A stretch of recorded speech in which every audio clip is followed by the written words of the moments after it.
Rats, sewer gas, smoke, mold contamination. It's hard to believe, but all that has happened in just 1 year at the Child Support Center of Southern Nevada. You all believe this is a sick building? Yes. Since last spring, child support caseworkers have come to work here at the Greystone building at 1850 East Flamingo.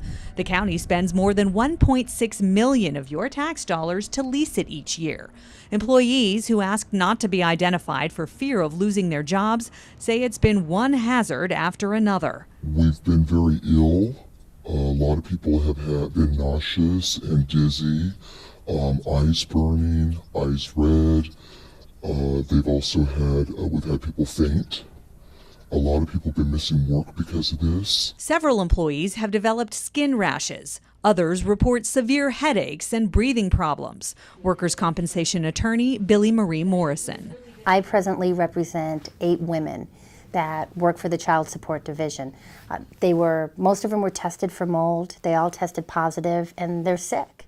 Medical records dating back to December show diagnoses of sick building syndrome and mold exposure in the workplace. The mold contamination here is well documented, from readily visible mold growth that was found underneath the old carpet here to 40 square feet of hidden mold inside this bathroom.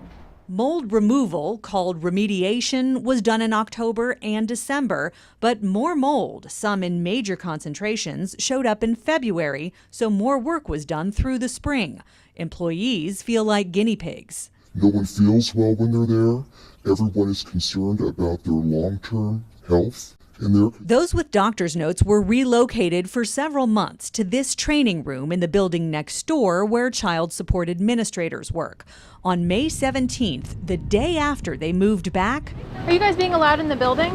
No. Evacuation. The women moved back in, and they all immediately got sick, and they went to the hospital. OSHA records show ambulances took 5 employees to area hospitals that day. Several more were treated on the scene. And we don't know if it's just the mold.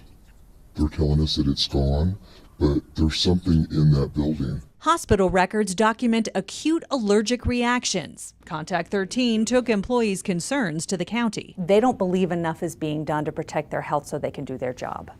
Well, we would disagree. We've done almost everything under the sun possible to help the employees and to address the concerns that the employees have. The county says all along air quality tests have been within acceptable levels, but their own testing has this disclaimer saying there's no accepted regulatory standard to assess the health risks related to mold, and sensitivity varies from person to person. But what you would find in this building is no different than what you would find outside the building. Stachybotrys, known as black mold, was mostly found inside. When you see Stachybotrys inside but not outside, how is that good? Well, as my understanding is that all of the results show good air quality. What's good for some is obviously not good for all. We asked about the May 17th evacuation, a day the county again says the air in the building was fine.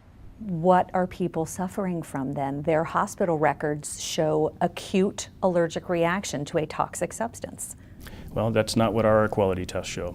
So do you guys just want to tell all the doctors from the ER on down to these people's personal physicians, we don't believe you?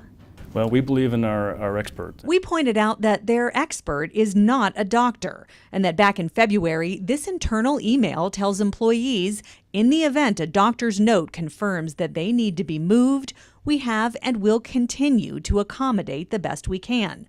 These doctor's notes, dated as recently as May, say some employees should still be transferred to a different building. We gave the employees the benefit of a doubt at that time that doctor's notes would suffice. And they don't anymore. Mm-hmm. Right.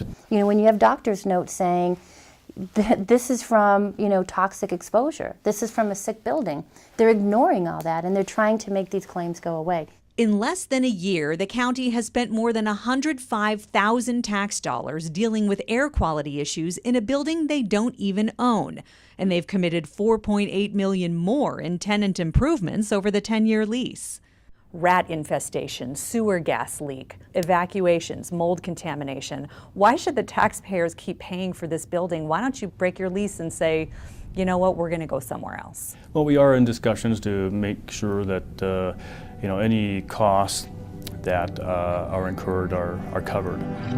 While the county works on that, employees wait and wonder why their safety doesn't come first.